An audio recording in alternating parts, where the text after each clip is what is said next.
So how do you stop the Mongolian goat rodeo of chaos in your organization? Well, whether you know it or not, most organizations are operating off of agreements. Most of them are unwritten, and most are a little bit crazy. If I don't hit a goal, says one common agreement, I can replace it with an excuse.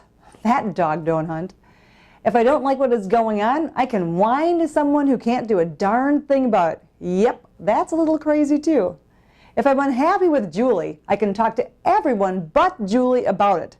Don't even get me started on that one. And then we wonder why it feels like adult daycare every day. People see evidence that it's the lay of the land. The agreements you operate off of every day are transparent, and it's straight downhill from there.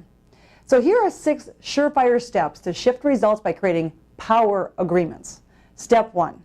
Prepare some examples of healthy agreements before the meeting. Here are a few examples of some healthy agreements you can take into your next meeting as a conversation starter.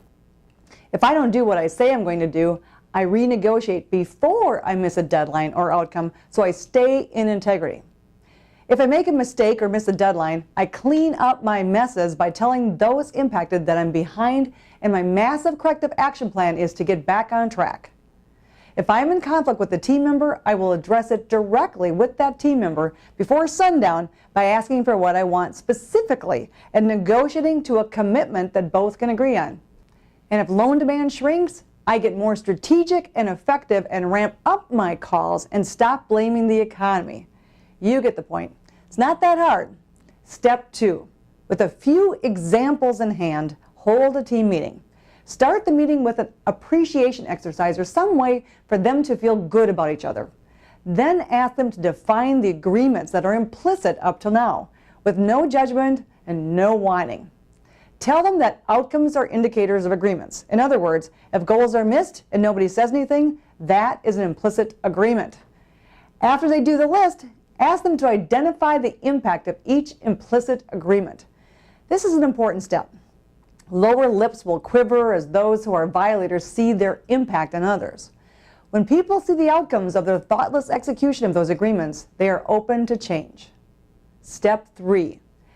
Ask them to create agreements that will make it a great place to work, one that makes progress every day. Explain that agreements should be detailed enough for everyone to get it. And step 4. Go agreement by agreement and ask each of them to indicate that they buy in by a show of hands. Let them know that lip service just will never work. By raising their hands, they are giving their word of honor. If anyone doesn't raise their hand up high, challenge them and let them know how much you need a full-on commitment from every team member on every commitment. Step 5. Let them know that the traditional manager gotcha approach won't work here. They all need to call it tight with each other if they see anyone violating the new agreements. Ask them to ask the person with kindness and directness to clean up the mess and recommit to the agreement. And step 6, the goat rodeo is over. How fun is it to work in a place where people do what they say they're going to do and get things done? Celebrate it all, have a hoot.